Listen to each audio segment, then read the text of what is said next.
அனைவருக்கும் வணக்கம். Welcome to TNPSC Ganesh YouTube channel.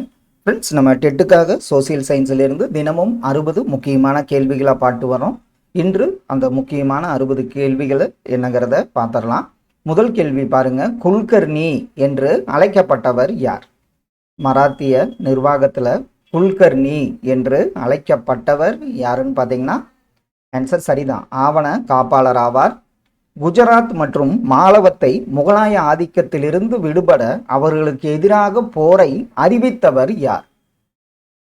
Gujarat மற்றும் மாலவத்தை முகலாய ஆதிக்கத்திலிருந்து விடுபட அவர்களுக்கு எதிராக போரை அறிவித்தவர் ஆன்சர் பாஜிராவ் என்பது சரியான பதில். விகாரா என்னும் சொல்லின் பொருள் என்ன? விகாரா, இந்த சொல்லோட பொருள் பார்த்தீங்கன்னா விகாரா என்பது இல்லத்தை குறிக்கும். சிவாஜியின் ஆசிரியராகவும் பாதுகாவலராகவும் இருந்தவர் யார்? சிவாஜியோட ஆசிரியர் மற்றும் பாதுகாவலராக இருந்தவர் தாதாஜி கொண்டதேவ் என்பது சரியான பதில். அகழாய்வில் பௌத்த விகாரம் கண்டுபிடிக்கப்பட்ட இடம் எந்த இடம்? அகழாய்வில் பௌத்த விகாரம் கண்டுபிடிக்கப்பட்ட இடம் ஆப்ஷன்ல காவிரி பூம்பட்டினம் ஆகும். இரண்டாம் ஆங்கிலேய மைசூர் போரின் காலம் என்ன? இரண்டாம் ஆங்கிலேய மைசூர் போரின் காலம் என்ன?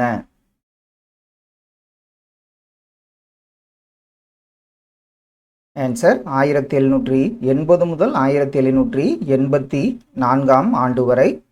சிவாஜியின் பேரன் யார்?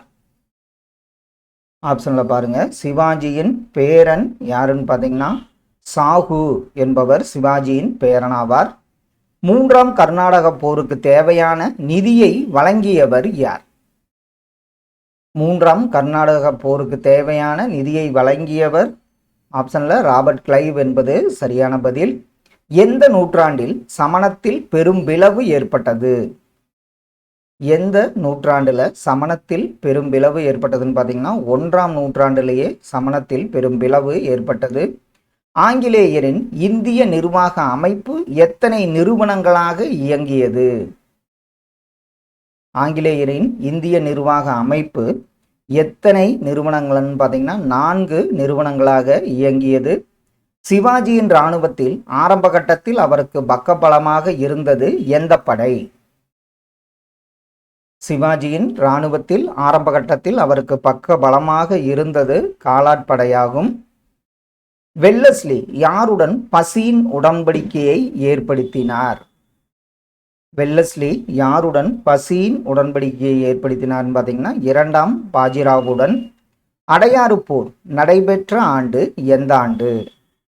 அடையாறு போர் நடைபெற்ற ஆண்டு ஆப்ஷன்ல 1746ஆம் ஆண்டு. வரலாறு முழுவதிலும் அனைத்து இடங்களிலும் அடக்குமுறையை சந்தித்தவர்கள் யார்? வரலாறு முழுவதிலும் அனைத்து இடங்களிலும் அடக்குமுறையை சந்தித்தவர்கள் ஆசிவகர்கள் ஆவார்கள். சவுத் வரி என்பது எவ்வளவு பங்கு? சவுத் வரி அது எவ்வளவு பங்கு? சவுத் வரி பார்த்தீங்கன்னா 4இல் 1 பங்காக சவுத் வரி வசூலிக்கப்பட்டது. திருப்பருத்திக்குன்றம் கோவில் எந்த மாவட்டத்தில் உள்ளது? திருப்பருத்திக்குன்றம் கோவில் எந்த மாவட்டத்தில் உள்ளதுன்னு பாருங்க. ஆப்ஷன்ல காஞ்சிபுரம் மாவட்டத்தில் உள்ளது.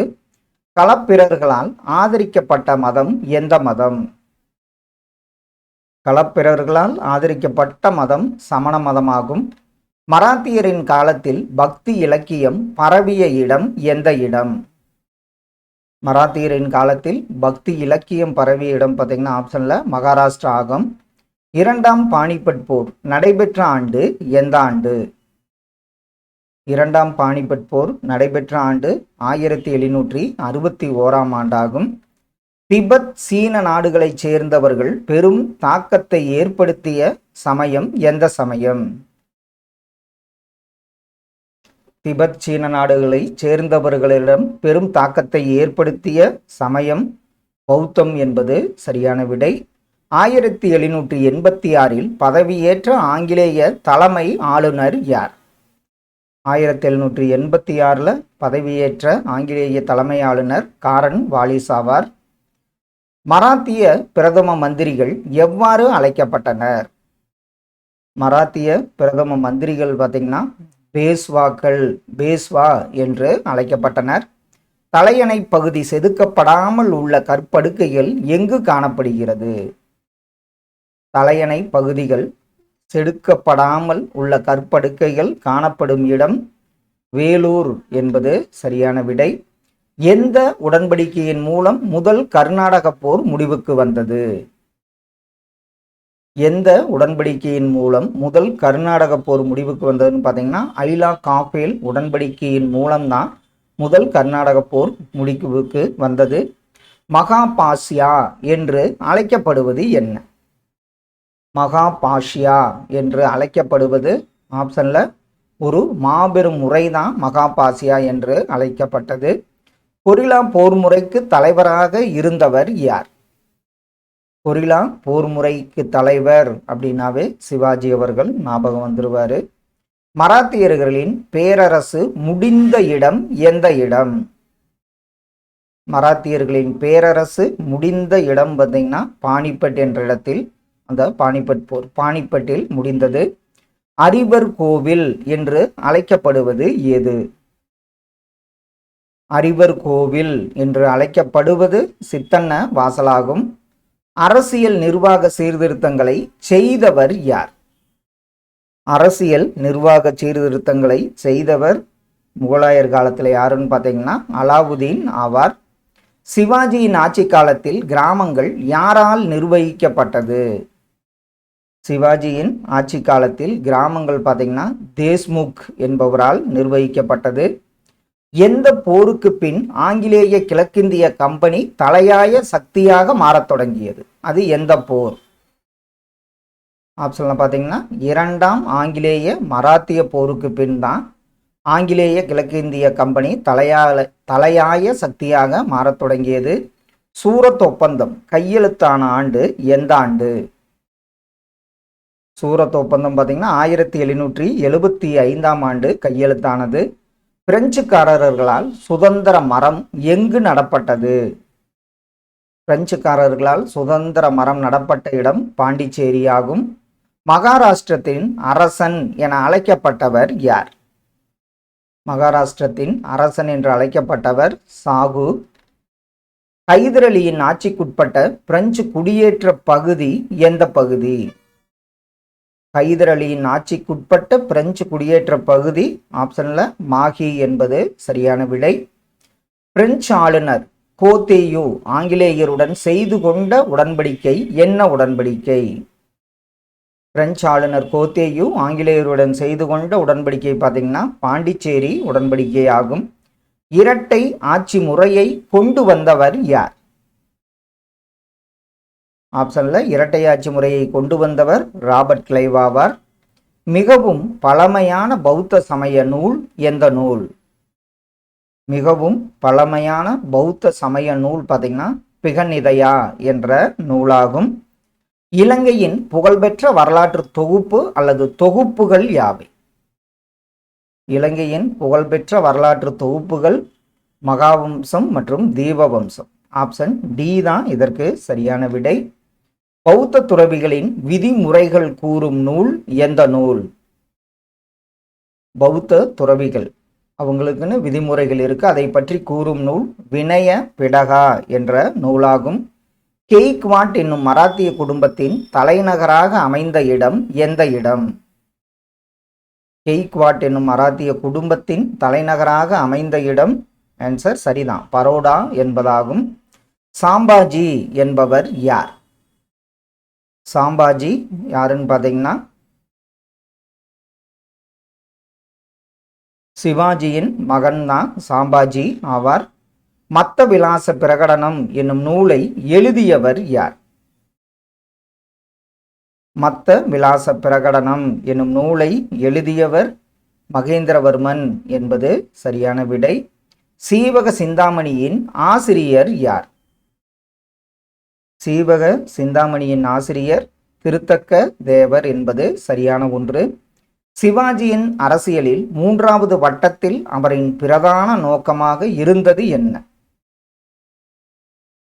மூன்றாவது கட்டம். சிவாஜியின் அரசியலில் மூன்றாவது கட்டத்தில் அவரின் பிரதான நோக்கமாக இருந்தது கொள்ளையடித்தல் என்பதாகும். அஷ்டபிரதானின் பொறுப்புகளில் பண்டிட் ராவ் என்று அழைக்கப்பட்டவர் யார்?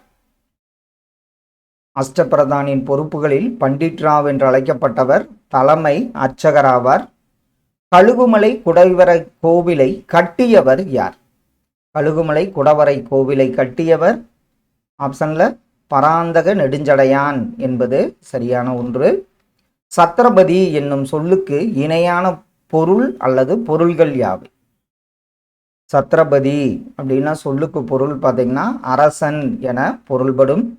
பிரெஞ்சு ஆதிக்கம் எந்த உடன்படிக்கையின் மூலம் இந்தியாவில் முடிவுக்கு கொண்டு வரப்பட்டது? அது எந்த உடன்படிக்கைன்னு பார்த்தீங்கன்னா பாரிஸ் உடன்படிக்கை மூலம்தான் பிரெஞ்சு ஆதிக்கம் இந்தியாவில் முடிவுக்கு கொண்டு வரப்பட்டது. பேஷ்வாக்களின் வருவாய்த்துறை எந்த அதிகாரிகளை கொண்டிருந்தது? பேஷ்வாக்களின் வருவாய்த்துறை பார்த்தீங்கன்னா காம விஸ்தார் என்ற அதிகாரியை கொண்டிருந்தது. மங்களூர் உடன்படிக்கையின் போது ஆங்கிலேயரின் கவர்னர் ஜெனரலாக இருந்தவர் யார்? மங்களூர் உடன்படிக்கையின் போது ஆங்கிலேயரின் கவர்னர் ஜெனரல் வாரன் ஹேஸ்டிங்ஸ் என்பது சரியான விடை. சாம்பாஜியின் தினசரி வாழ்க்கையில் ஆதிக்கம் செலுத்திய அவருடைய குரு யார்?